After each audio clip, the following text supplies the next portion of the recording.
Jerry Hubbard was the character who'd been born and raised in this little town of Fernwood.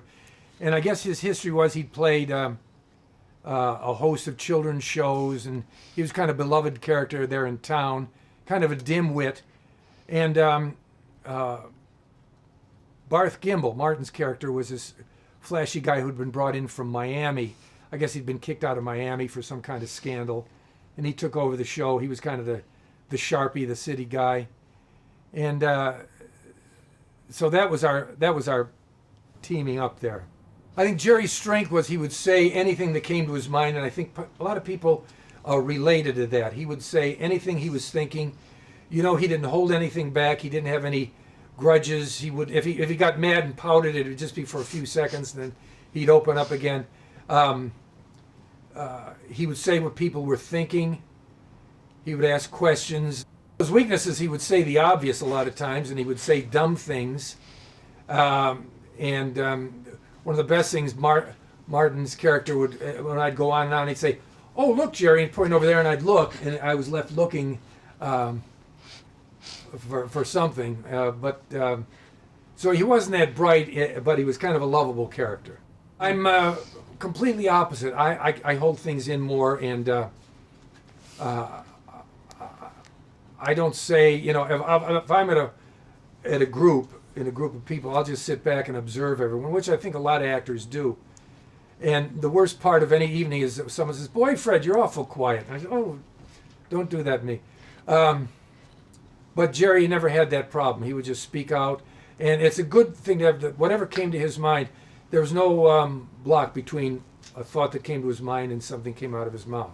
Do people expect you to be that? You said that people say, "Oh, you're being quiet." Do people expect you to be that character? I think they do. They think me to, and I can be very, very talkative if I'm with close friends. If I feel comfortable with people, if I'm in a show business crowd, I can be very, very comfortable. A lot of times, my wife will say to me, "Fred, hold it down. You're a little loud." But if I'm with a lot of people that what we call civilians, you know, who will say to me, "Well, so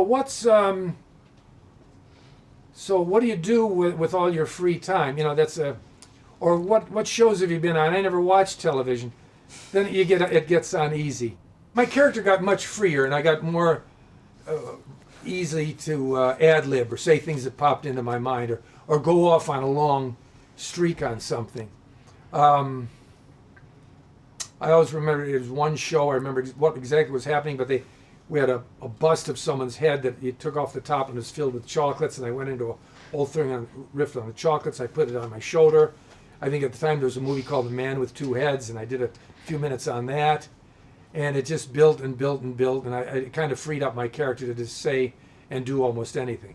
And did he become that way because you had become that way? Probably. I stopped thinking about, should I say this, and I just said, if I say it and it doesn't work, they'll just cut it. Talk a little bit about Jerry's wardrobe on the show. Well, an important thing about that, at the time, if you look back at it now, it was kind of cheesy, but at the time it was some good clothes, and I think it would have been a mistake to dress him shabbily. At the same time, there was a show called WKRP, and a fellow who became a good friend of mine, Frank Bonner, played the character, and they had him in loud stripes and checks and cheap things, which was, I think he said they did that deliberately to set him apart because his character was kind of like mine.